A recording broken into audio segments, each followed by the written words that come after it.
You know what? I think it's real funny how people like to point the finger when it comes to, especially other races. It is what it is. America is based on race.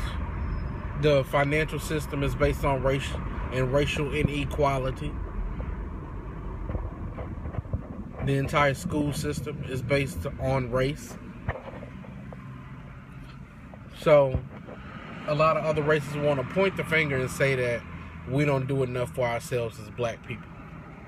We don't get the right education. We don't dress properly. We don't do this. We don't do that. Which is the reason why so much tyranny is put onto us.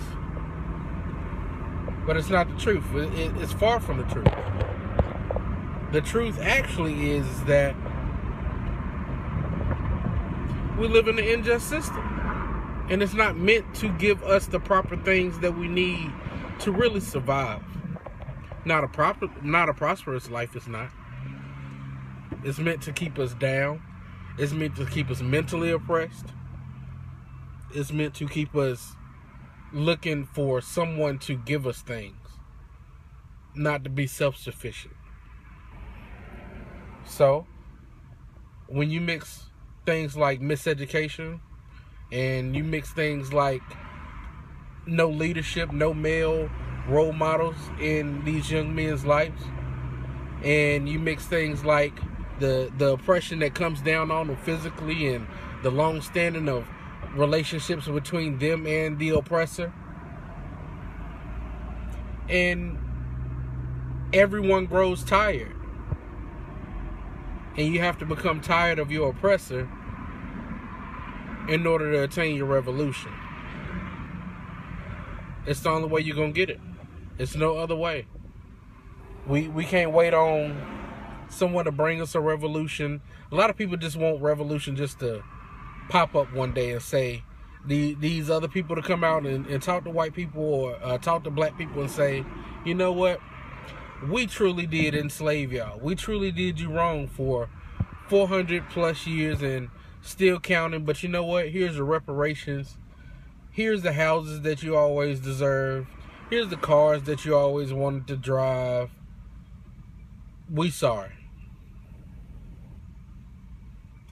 And if you truly think that that's what's going to happen, then you're a very lost person. We have to fight for everything that we get.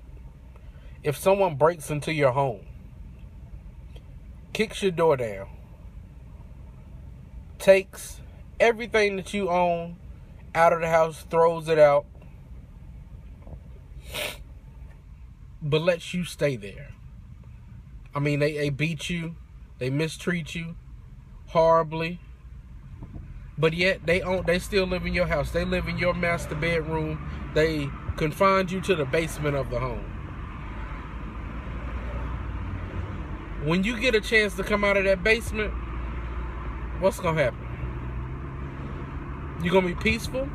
You're going to talk about, well, maybe we could work something out, or maybe it's, you didn't do me that bad. Or you're going to take back your home. You're going to take back the things that you own. You're going to kick them out. Is there going to be violence, or is there going to be peace? I'm not saying what's right. I'm not saying what's wrong. I'm just saying that if you put oppression and violence on a people for so long, we don't have a choice but to retaliate. Now, sometimes that disposition of, or that offset of that violence and oppression that you put on these people manifests into more violence. It is what it is. But don't point the fingers and say, okay, it's black on black crime going on, and it's the more black people are killing more black people than police officers. Who started this? The police force was started to capture runaway slaves. It's a fact. That's how the police force started.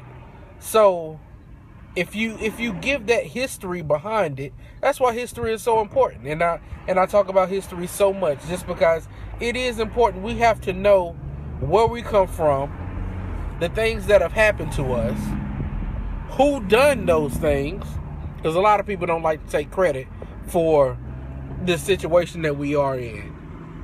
And they don't really want to acknowledge the fact that the stance that we live in and the place that we live in right now, the position that we have as a people, is not something that we wanted all along. Like, oh my gosh, thank you so much for oppression. I appreciated that. You know, now that we out of slavery and I'm working paycheck to paycheck and I can barely feed my kids and I got to go to a corrupt government system to help feed my kids some GMOs, I should be thankful for that, right? Because I ain't have it as bad as I once had it. I'm not in physical slavery, getting beat every day, or working. Well, we working all day. Don't go to work and see what happens. You kicked out into the street. So you a slave right now. We are slaves right now.